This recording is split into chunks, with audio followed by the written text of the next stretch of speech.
Prime Minister of St. Vincent and the Grenadines, Ralph Gonsalves, assumed on Friday the presidency of the Caribbean Community for the next 6 months. The United Nations held its first open debate on the effects of the COVID-19 pandemic on global peace and security. Myanmar authorities report over 160 fatalities in a landslide at a jade mine as search efforts continue for a second day.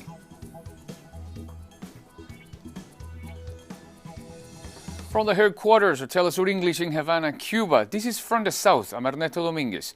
The Prime Minister of St. Vincent and the Grenadines, Ralph Gonsalves, assumed on Friday the presidency of the Caribbean Community for the next 6 months in a context marked by the COVID-19 pandemic in the region. The Prime Minister of Barbados, Mia Mottley, delivered the mandate of the presidency of the bloc to St. Vincent and the Grenadines in a virtual conference. According to the Puebla Group, with the new presidency, the region will assume responsibility for integration, solidarity, and resilience in times of necessary leadership to address the health, economic, social, environmental, and political crisis. The virtual forum analyzed issues of great impact for the region, such as the joint response to COVID-19 pandemic, a disease that records more than 8,300 cases in the Caribbean area. To make whole sons and whole daughters. Our CARICOM has chalked up impressive achievements in its 4 pillars of integration: functional cooperation, coordination of foreign policy, security collaboration, and economic integration, including single market trading arrangements. In the early days of COVID-19, our colleague, Prime Minister Dr. Keith Rowley of Trinidad and Tobago, perhaps with only a touch of hyperbole, affirmed that, quote, CARICOM is the antidote to COVID-19, unquote. The Guyana Civil Aviation Authorities announced that it was postponing the start of Phase 4 of the reopening plan after consultations with the Ministry of Public Health. This decision was made after careful assessments of the current COVID-19 situation in Guyana and other international ports where flights to Guyana originates. In recent days, Guyana saw steep increases in the number of confirmed COVID-19 cases. The airports were closed in March after Guyana recorded its first COVID-19 patient and death.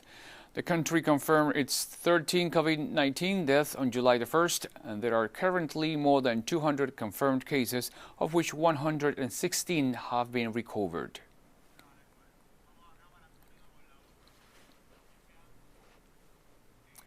Antigua Barbuda resumed international and commercial travel earlier this month with the hopes of restarting the local economy. As travelers begin to arrive on the island, the country has been doing its best to enforce social distancing measures and make sure every traveler is properly tested before entering the country. One, we can improve the customer experience on arrival, and two, we are also improving the ability for managing the health risks associated with it. Once you produce a test that is within that 7-day period, you will be allowed to land. But if there is any observation that indicates that there is the likelihood, if you're a visitor, that you are showing signs of illness, then there will be the need to isolate in the first instance. In Jamaica, despite being in the midst of the COVID-19 crisis, there is an increasing perception that the country's next general election proposed for 2021 could be held later this summer. It is a high-stakes election for the country's 2 main political parties, the governing Jamaica Labour Party and the opposition People's National Party. In the case of the PNP, the party will be looking to retake the government after going down to its shock defeat in 2016, having called the election early with more than a year left in its term. For both parties, voters' turnout is key, but that starts with registration that takes place on a continuous basis, and persons desirous of being added to the list can simply visit their electoral commission constituency office and apply.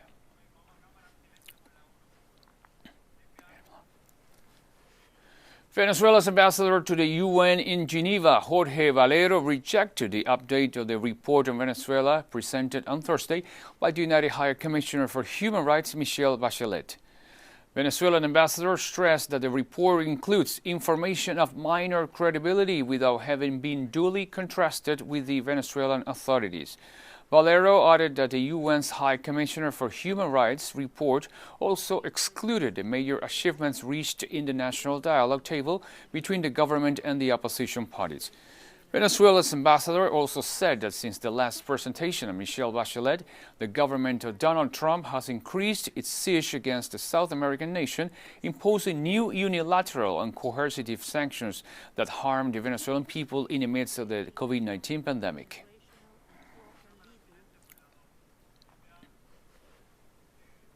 On Thursday, Colombia's Defense Minister Carlos Holmes Trujillo stated that the government will challenge the court ruling that suspended the arrival of U.S. troops in the South American country.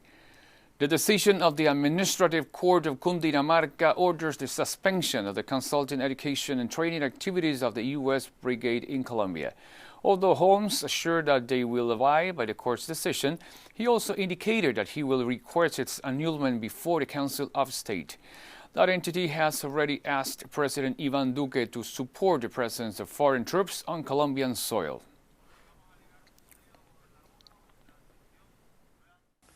Bueno, me complace enormemente que la justicia. Well, I'm very pleased that justice in Colombia restores our rights and our sovereignty, and that it orders President Duque to submit within 48 hours all information regarding the state of the U.S. troops in our territory to the Senate of the Republic, and likewise, that it is necessary that these brigades immediately cease any activity in the territory. We hope that Congress will rise to the occasion and deny this invasive and hostile presence in our territory. And we stay in Colombia, where research carried out by the Ideas for the Peace Foundation confirms that the increase of violence against social leaders and peasants. It states that 2020 is the year with the most attacks. According to figures provided by this organization dedicated to the defense of human rights, between January and 2020, the number of murders of social leaders increased by 30% in comparison to the same period in 2019. They state that in 2020, 61 social leaders have been murdered, 14 more than in the first 5 months of last year. The Institute for Development and Peace Studies indicated that from January 2nd, 2019 to June 27, 2020, 150 social leaders were murdered in Colombia.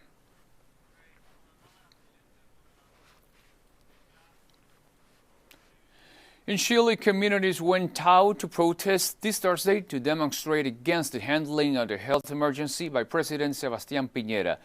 Protesters were harshly repressed by the special forces and military troops. In the context of the commemoration of the popular uprising against the dictatorship of Augusto Pinochet, numerous communities in the low-income neighborhoods of the capital, Santiago, came out to protest due to the alarming numbers of the COVID-19 pandemic in Chile, a situation sparked by the mismanagement of Piñera's government. The protesters also reject the way in which different organizations and agencies have used the pandemic to establish political and social control mechanisms. The images of police and military brutality were repeated throughout the night and parts of the morning. Some protesters were detained by the repressive forces of the state.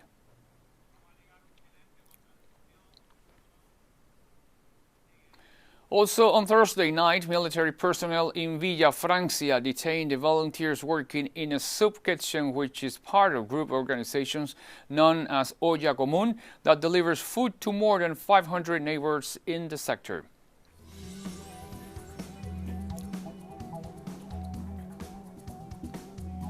And we are taking a very short break now, so don't go away. Welcome back to From the South. The number of confirmed coronavirus cases per day in the U.S. climbed at an all-time high of more than 50,000 on Thursday, with the infection curve rising in 40 of the 15 states in a reversal that has largely spared only the Northeast. An alarming 36 states are seeing an increase in the percentage of tests coming back positive for the virus. The U.S. recorded 50,700 new confirmed cases, according to a tally kept by Johns Hopkins University. That represents a doubling of the daily total over the past month and is higher even than what the country witnessed during the most lethal phase of the crisis in April and May, when the New York metropolitan area was easily the worst hotspot in the U.S.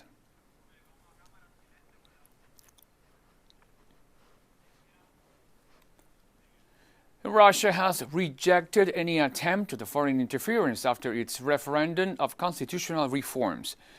When referring to the referendum that concluded on Wednesday after 7 days of voting, Dmitry Peskov, spokesman of the Kremlin, said that Moscow learned about concerns brought on its referendum, but it is not willing to take them into account at all. He ratified Russia's right to act with sovereignty, which does not violate in any way international law. Russia, without a doubt, respected and will respect the regulations of international law. But at the same time, Russia was and continues being faithful to its own sovereignty, which does not contradict international law at all.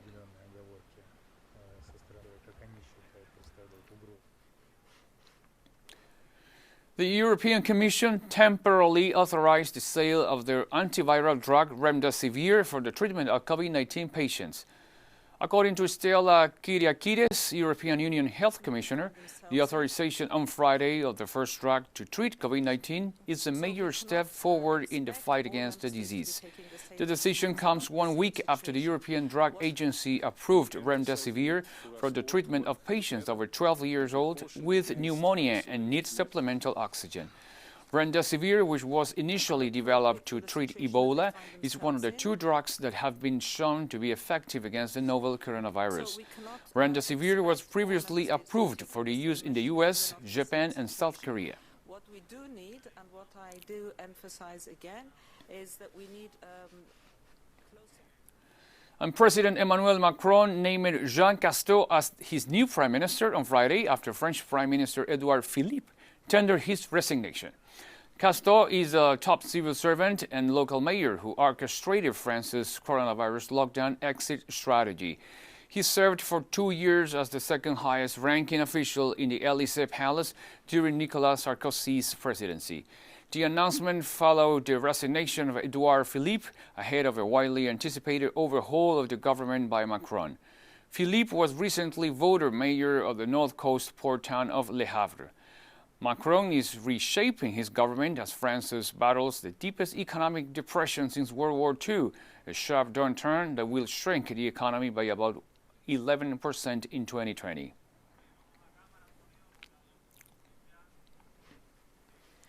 The United Nations held its first open debate on the effects of the COVID-19 pandemic on global peace and security via a video link on Thursday. Secretary General Antonio Guterres said during the conference that 180 members plus member observer states have endorsed his call for a global ceasefire. The COVID-19 pandemic continues to profoundly affect peace and security across the globe. The consequences can be seen even in a number of countries traditionally seen as stable. But the impacts are particularly apparent in countries already experiencing conflict or emerging from it, and may soon engulf others. During the UN open debate over the COVID-19 pandemic, the president of the International Committee of the Red Cross, Peter Maurer, said that the novel coronavirus aftershock will deepen humanitarian needs and directly impact on violence and conflicts across the globe. COVID-19 and its economic aftershock are deepening fragility, spiking humanitarian needs, accentuating the impact of violence and conflict, opening the doors to alarming levels of stigmatization, increasing global poverty, heightening instability and tensions, and reversing hard-won development gains. It is clear that pandemics cannot be addressed solely as a health issue. Instead, the precondition is a political environment which supports health systems, social supports, and humanitarian action, simultaneous emergency and development approaches, as well as fundamental change of behavior of belligerents in conflict. North Korean leader Kim Jong-un met with his ruling Workers' Party's Politburo on Thursday, telling that the nation's efforts against the coronavirus outbreak have been a success. North Korea closed its borders in late January as the virus spread in neighboring China and imposed tough restrictions that put thousands of people into isolation. In the meeting, the North Korean leader cautioned against any self-complacence of relaxation, calling for stricter anti-epidemic efforts while reinfection and re-expansion of the disease persist in neighboring countries. Pyongyang has insisted it has not had a single case of COVID-19. And we have more stories coming up after this final short break, so stay with us for more.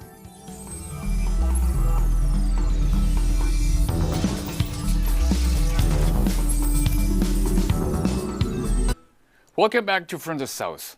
Myanmar authorities have reported over 160 fatalities in a landslide at a jade mine as search efforts continue for a second day. A heap of mining waste collapsed into a lake on Thursday and buried many workers under mud and water.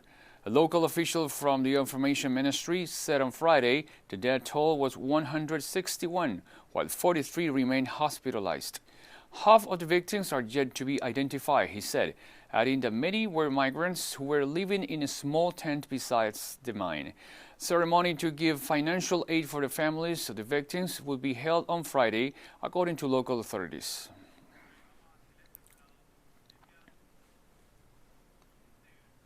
This Friday, 41 people were injured in an explosion that rocked a fireworks factory in northwestern Turkey.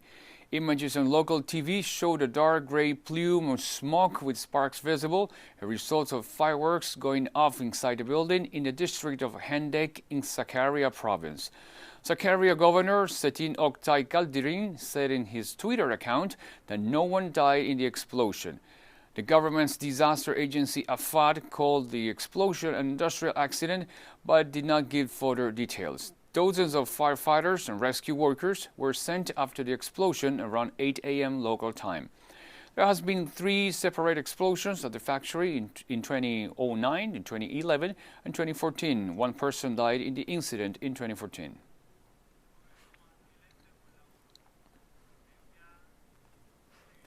In South Africa, Nazareth Quarantine and Isolation Center in Johannesburg hosts people that have tested positive for COVID-19 and have no place to quarantine. Patients are referred to the center by a doctor and moved so not to infect family members at home. According to the member of the Executive Committee for Health, Bandile Masuku, most of the cases are stable patients who, in a sense, don't require much medical intervention except observation. Masuku added that the center was preparing for an increase in cases and putting up extra hospital beds for patients that will be requiring intervention. South Africa now has more than 160,000 confirmed coronavirus cases, the most on the African continent. Patients who are here are patients that, in essence, don't require much medical intervention except observations that will be done in the morning in terms of temperature and also other vital signs. So in these types of facilities, it's only very much stable actually patients. But we are not ruling out the fact that we might have to at some point escalate the service, as we are putting up extra hospital beds for patients that will be requiring intervention. It might mean that if the numbers increase, we might need to increase the capacity here. More than 80 people have been killed in unrest in Ethiopia after a popular singer was shot dead this week. According to local media, Hashalu Hundessa was buried on Thursday amid tight security measures. Hundessa had been a prominent voice in anti-government protests that led to a change in leadership in 2018. Meanwhile, angry protests, including 3 bomb blasts, followed his death Monday in the capital, Addis Ababa. The unrest poses a major challenge for Prime Minister Abiy Ahmed, who took power in 2018 and introduced sweeping political reforms for which he was awarded the Nobel Prize last year. The singer's killing has further increased tensions after the government recently delayed the national election, citing the coronavirus pandemic.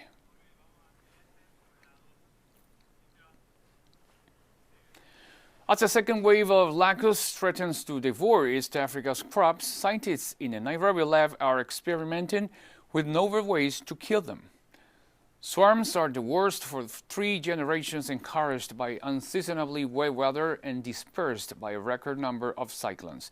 The destructive pests could cost East Africa and Yemen $8.5 billion this year, the World Bank has said.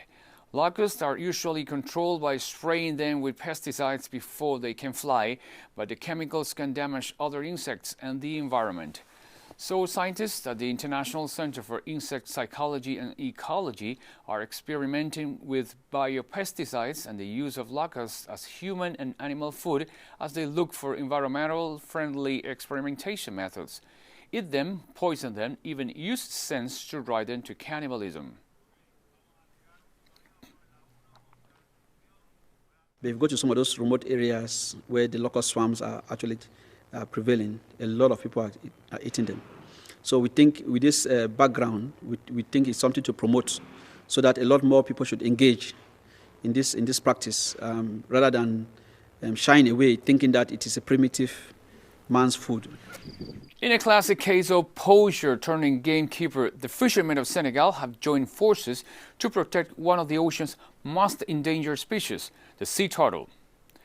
The most populous is the green turtle, and they are joined by the loghead and leatherhead, which can weigh over 600 kilograms. They are all beautiful creatures, but each is threatened by pollution, poaching, and even now the fishing net. The marine protected area, founded in 2004, stretches over 57 square miles. It is an area for the protection of endangered migratory species, such as the sea turtle. Its objectives are the conservation of biodiversity as well as the